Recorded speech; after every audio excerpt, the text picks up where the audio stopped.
نحمدہ ونصلی علی رسولہ الکریم اما بعد اعوذ باللہ من الشیطان الرجیم بسم اللہ الرحمن الرحیم۔ تقریباً 4000 سال پہلے حضرت ابراہیم علیہ السلام کے 2 بیٹوں بڑے جناب اسماعیل اور چھوٹے جناب اسحاق، ان دونوں بیٹوں سے 2 عظیم الشان اقوام نے جنم لیا۔ جناب اسماعیل سے بنی اسماعیل یا عرب مستعاربہ، جن کا ذکر میں اپنے پہلے ایپیسوڈ میں کر چکا ہوں، اور جناب اسحاق سے بنی اسرائیل۔ آئیے آج ان دونوں اقوام کا تقابلی اور مختصر جائزہ لیتے ہیں۔ بنی اسرائیل جناب حضرت یعقوب علیہ السلام کا عبرانی نام ہے۔ گویا کہ جناب یعقوب بن اسحاق بن ابراہیم کی جو اولاد ہے ان کو بنی اسرائیل کہا گیا ہے۔ جناب یعقوب کے بیٹے حضرت یوسف علیہ السلام اور پھر ان سے ایک طویل سلسلہ نبوت بنی اسرائیل میں، جو کہ جناب عیسیٰ علیہ السلام پر جا کر کلوز ہو جاتا ہے۔ بنی اسرائیل قرآن مجید میں درجنوں مرتبہ اس قوم کا ذکر کیا گیا ہے۔ میں یہاں ایک سرسری سی گزارش کرتا چلوں کہ میں اکثر عام لوگوں سے پوچھتا ہوں کہ بنی اسرائیل کون ہیں جنہوں نے قرآن پڑھا ہوا ہے۔ اب یقین کیجئے لوگوں کو پتہ ہی نہیں بنی اسرائیل کیا ہیں، اس لیے کہ لوگ قرآن پاک کا اردو میں یا ترجمے کے ساتھ مطالعہ نہیں کرتے۔ اس حوالے سے بھی انشاءاللہ میں علیحدہ سے ایک لیکچر ریکارڈ کرواؤں گا کہ قرآن پاک کو سمجھنا ضروری ہے، پڑھنا بھی ضروری ہے، لیکن سمجھنا زیادہ ضروری ہے۔ بنی اسرائیل، قرآن پاک میں اللہ تعالیٰ نے بنی اسرائیل پر اپنے بے شمار احسانات اور نعمتوں کا ذکر فرمایا ہے، اور پھر ان نعمتوں کی ناشکری کے نتیجے میں اللہ نے بار بار اس قوم کی قرآن پاک میں مذمت بھی فرمائی ہے۔ آئیے پہلے ذرا نعمتوں کو دیکھتے ہیں۔ اللہ تعالیٰ نے جو سب سے بڑی نعمت اس قوم یعنی بنی اسرائیل کو عطا فرمائی، وہ نعمت تھی سلسلہ نبوت بنی اسرائیل میں، یعنی جناب یعقوب سے لے کر جناب عیسیٰ علیہ السلام تک 2 4 10 یا سینکڑوں نہیں بلکہ ہزاروں کی تعداد میں اللہ تعالیٰ نے بنی اسرائیل میں نہ صرف نبی پیدا فرمائے بلکہ اسی قوم کی طرف وہ انبیاء دعوت توحید کے لیے سرگرم عمل رہے۔ سب سے پہلے اور سب سے بڑی نعمت انبیاء کا سلسلہ بنی اسرائیل میں۔ اس کے بعد 3 آسمانی کتب کا نزول، جناب داؤد علیہ السلام پر زبور، جناب موسیٰ علیہ السلام پر توراۃ، اور جناب عیسیٰ علیہ السلام پر انجیل۔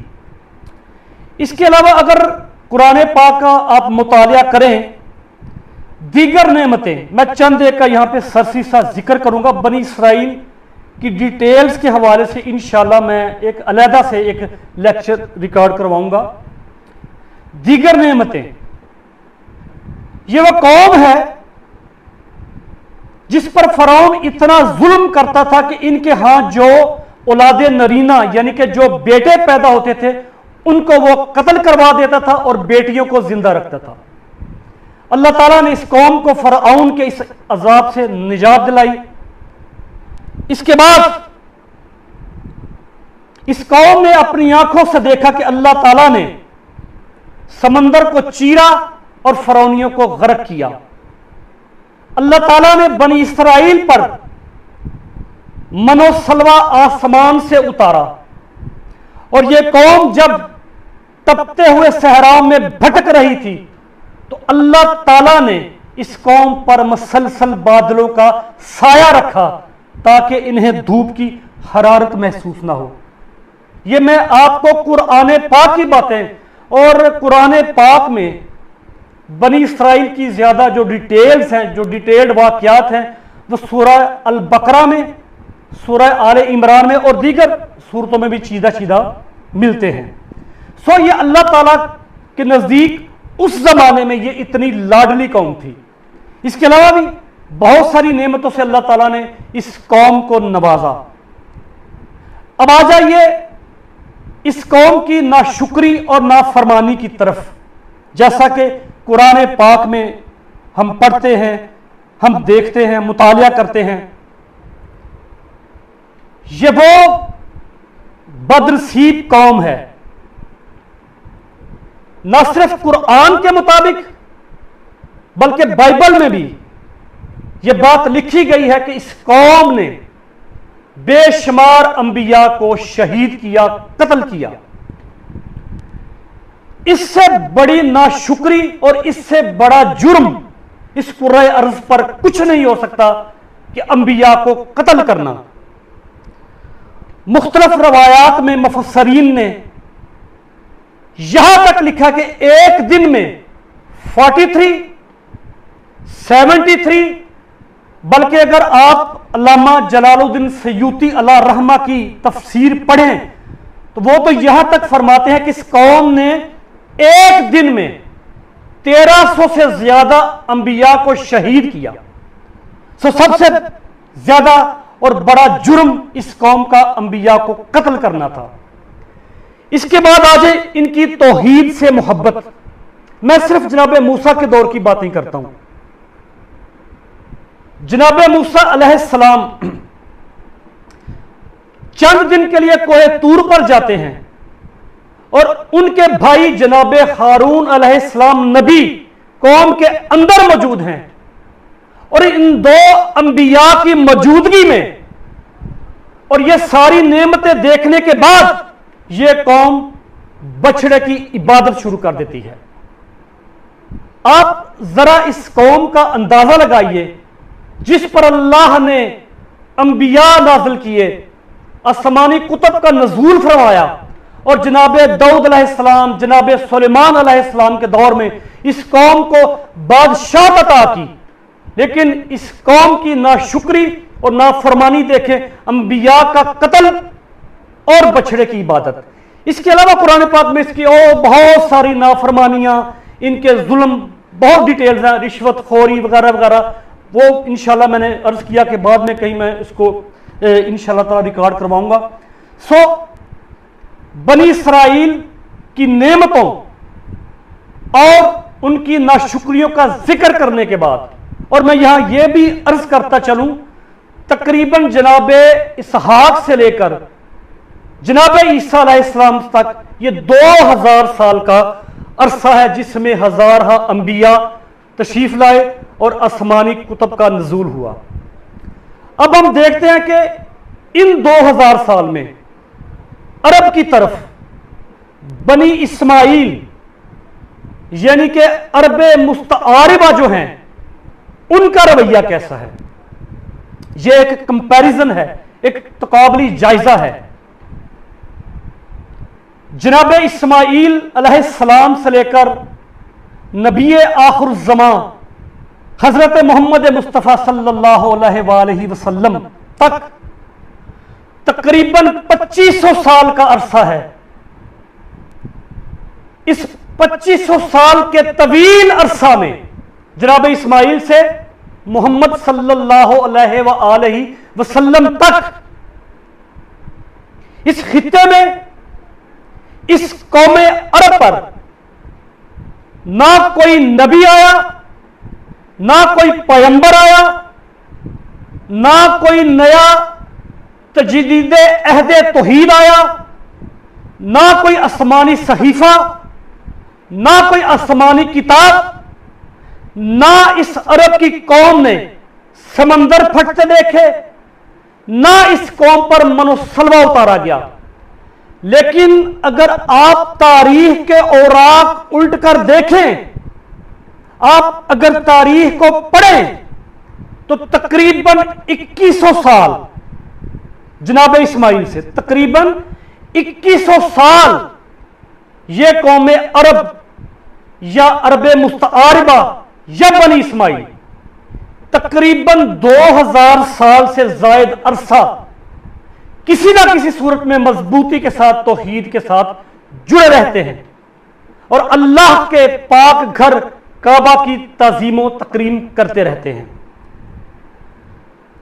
اگر آپ اس تقابلی جائزے کے بعد اپنا ایک اوپینین ڈیولپ کریں تو میں یہ سمجھتا ہوں کہ بنی اسماعیل ان بنی اسرائیل سے ہزارہ درجے بہتر ہیں جو اللہ کے ناشکرے لوگ تھے۔ اور یہیں سے میں اپنی بات کو تھوڑا سا اور آگے بڑھاتے ہوئے اسی پیرائے میں اصحاب محمد صلی اللہ علیہ وآلہ وسلم کا ذکر کرتا چلوں۔ جو اصحاب موسیٰ ہیں یعنی کہ بنی اسرائیل جو ان کے فالوورز تھے جناب موسیٰ کے، اتنی نعمتیں ملی، اتنی کرم نوازیاں ہوئیں، مگر جب جناب موسیٰ نے ان کو جہاد کے لیے پکارا تو بنی اسرائیل کا جواب کیا تھا کہ اے موسیٰ تو اور تیرا رب جانے، جاؤ جا کے جہاد کرو، ہم تو یہاں پر بیٹھے ہیں۔ اب آ جائیے اصحاب محمد صلی اللہ علیہ وآلہ وسلم کی طرف۔ آپ نے جب جہاد کے لیے اپنے اصحاب کو طلب کیا تو اصحاب نے یک زبان ہو کر ایک ہی جواب دیا کہ یا رسول اللہ صلی اللہ علیہ وآلہ وسلم، ہم قوم بنی اسرائیل کی طرح نہیں، ہماری جان حاضر، ہمارا مال حاضر، ہمارا سب کچھ حاضر۔ اسی طرح آپ سیرت کی اور تاریخ کی تمام کتابیں اٹھا کر دیکھ لیں، تمام کتابیں اصحاب محمد صلی اللہ علیہ وآلہ وسلم نے اپنے آقا و مولا سے کسی بھی ایک معجزے کا مطالبہ نہیں کیا اور کسی بھی ایک ایسی نعمت کا مطالبہ نہیں کیا جیسی نعمت بنی اسرائیل اپنے انبیاء سے طلب کرتے رہے۔ یہ اصحاب محمد صلی اللہ علیہ وآلہ وسلم ادھر منو سلوہ کے کھانے اتر رہے ہیں، لیکن ان اصحاب نے بھوک و افلاس کاٹی، ان اصحاب نے ہجرت کی دشواریاں اور تکلیفیں کاٹی، ان اصحاب نے تپتی ہوئی ریتوں پر اپنی زندگیاں قربان کی، جبکہ اصحاب موسیٰ یا جو جناب موسیٰ کے فالوورز تھے وہ تمام تر نعمتوں کے باوجود جناب موسیٰ کا ساتھ دینے سے کتراتے رہے۔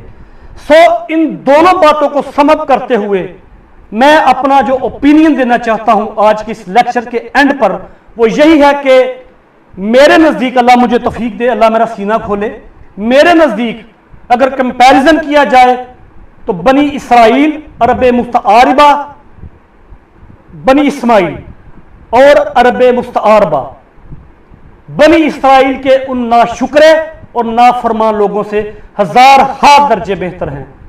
میں آج کا لیکچر اسی پر کلوز کرتا ہوں۔ وما علینا الا البلاغ۔